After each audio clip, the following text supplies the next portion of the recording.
The mayor of Minneapolis, just apologized to the Somali community for the federal government disrupting their pillaging of the Minnesota taxpayer. Both he and the police chief beg for their forgiveness and vow not to work with ICE in any capacity as Donald Trump cracks down on the city. And the most antagonizing part about the mayor's announcement that Minneapolis is now Fortress Somalia is that he does it speaking Somali. As always, like the video and subscribe to the channel, but let's start by hearing from Donald Trump, and that'll give us proper context for the rest of the video. Their country stinks, and we don't want them in our country. I can say that about other countries too.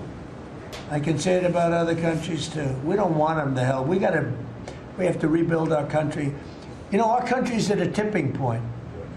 We could go bad. We're at a tipping point. I don't know if people mind me saying that, but I'm saying it. We could go one way or the other, and we're going to go the wrong way if we keep taking in garbage into our country. Ilhan Omar is garbage. She's garbage. Her friends are garbage. These aren't people that work. These aren't people that say, let's go, come on, let's make this place great. These are people that do nothing but complain. They complain. And from where they came from, they got nothing. You know, they came from paradise, and they said, this isn't paradise. But when they come from hell, and they complain, and do nothing but bitch, we don't want them in our country. Let them go back to where they came from and fix it. Donald Trump is right. Immigration used to be used in a specific, rational, and logical way to benefit the United States. Of course, it makes sense to bring the smartest people from around the world into our country. And of course, it made sense during the late 19th and early 20th century to bring in immigrants from Europe. We just expanded to the Pacific Ocean and needed as many hands as possible to help us build this country. The immigrants from before left their country and never looked back. They came here and fully embraced becoming American. And history likes to romanticize that era of immigration to justify unlimited third world immigration today. But they omit very important facts. The overwhelming majority of immigrants during that time came from countries in Europe that were closely similar to ours culturally. And even though they were culturally similar, which made assimilation easier, there was still massive societal dysfunction. We passed an amendment to ban alcohol because the public consensus was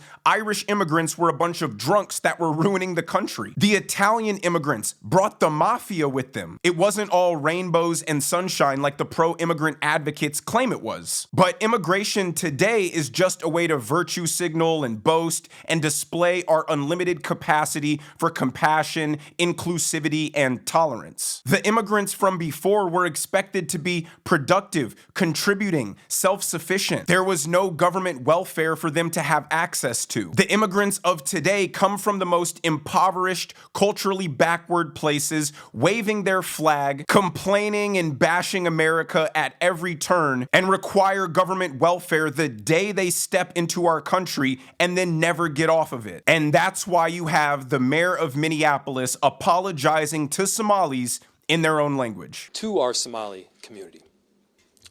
Daman Shabka, Somalied Kunul, Minnesota Garahan, Minneapolis, Waan Ku Janilahai, Waan Ku Gereb Taganahan. So that was him at a press conference where he and a bunch of city officials responded to Donald Trump sending ICE into Minneapolis. But he doesn't stop there. He then does another press conference in the heart of the Somali neighborhood in Minneapolis and does the same thing, but even worse. Watch. Magaegawa, Yarub Farid, Jacob Fry, Doka Magalada, Minneapolis. Daman Shabka, Somalied Kunul, Minnesota Garahan, Minneapolis. Waan Ku Jael Nahai Waan Ku Gerab Taganahan. To our Somali people living here in Minneapolis and in Minnesota, we love you. We stand with you. For decades now, you have made our city and our state a better place. We understand the great contributions that you have made to the state of Minnesota and the city of Minneapolis. Yeah, the great contribution of scamming $1 billion of taxpayer money meant to help out children. The spinelessness is absolutely appalling. And shadowing him is his police chief, but we'll get into his clip a little bit later. It's just as bad. But let's talk about the mayor of Minneapolis for a second, Jacob Frey, and I'll explain his subservience to the Somali community. So Jacob Frey was running for mayor of Minneapolis against none other than Somali socialist Omar Fateh. Now, Omar Fateh was the presumptive winner of the mayoral race until Jacob Frey leveraged a clan war back in Somalia to split the Somali vote in Minneapolis. See, Omar Fateh and Ilhan Omar are part of one clan, and half the Somali community in Minneapolis is part of the other warring clan. So Jacob Frey used that division in the Somali community to siphon off voters from Omar Fateh and score a out-of-nowhere come-from-behind mayoral victory. Yes, the citizens of Minneapolis have given control of their local elections to Somali clan wars. And I'm sure you're asking yourself, how could the citizens of Minnesota allow this to happen? Well, we're gonna take a look at this picture right here because it explains everything. Here is a picture I found on X of a liberal man in Minneapolis bragging about helping Omar Fateh get elected mayor. And if pictures are worth 1,000 words, this one is worth 1,000,000. On the left, you have a self-hating white liberal male who is jubilated to virtue signal on the internet about how much he supports diversity. And on the right, you have Omar Fateh giving a fake, forced smile because he has to mask his hate and disgust for this man. Omar Fateh will gladly accept this self-hating white liberal's assistance in facilitating his own disenfranchisement. But Omar still sees the liberal as his enemy. Just because he's helping doesn't change the fact that Omar hates him just as much as he hates Americans who don't support Omar. But more than just despising him, Omar Fateh's face shows that he doesn't respect him. He's disgusted by him. He sees him as a weak, disloyal man who is a traitor to his people. He sees him as a traitor selling out his people and working with the enemy. And for all of their faults, Somalis are at least better than American leftists in that regard. Their country breeds nothing but corruption and violence. We gave them everything: a safe haven to come to, government welfare to help them get on their feet, warm, welcoming Midwestern Minnesotans who accepted their culture, tried to make them feel at home, and the Somalis still have an unwavering love and commitment for Somalia. Omar Fateh sees that man as a useful idiot and nothing more. And that liberal man, if you can even call him a man, is smiling from ear to ear as he brings about his own destruction. So, long story short, a city full of those guys is how this all happened. But here's the police chief of Minneapolis, so ashamed that all of this is happening and reassuring the Somali community that they won't work with ICE. People are afraid to go to church. They're afraid to go to worship. They're not spending money at a lot of our immigrant businesses in the city. And from a public safety perspective, the fear of people to cause the police is something that to call the police in a time of need is something that harms everyone. We don't need that. If people are able to prey on certain people in our community, to victimize them, to rob them, because they think those folks are less likely to call the police, that makes everyone in the city less safe. It does absolutely nothing for public safety. So I just need to be clear, as our mayor has stated, the Minneapolis Police Department does not work with federal law enforcement for the purpose of conducting immigration enforcement.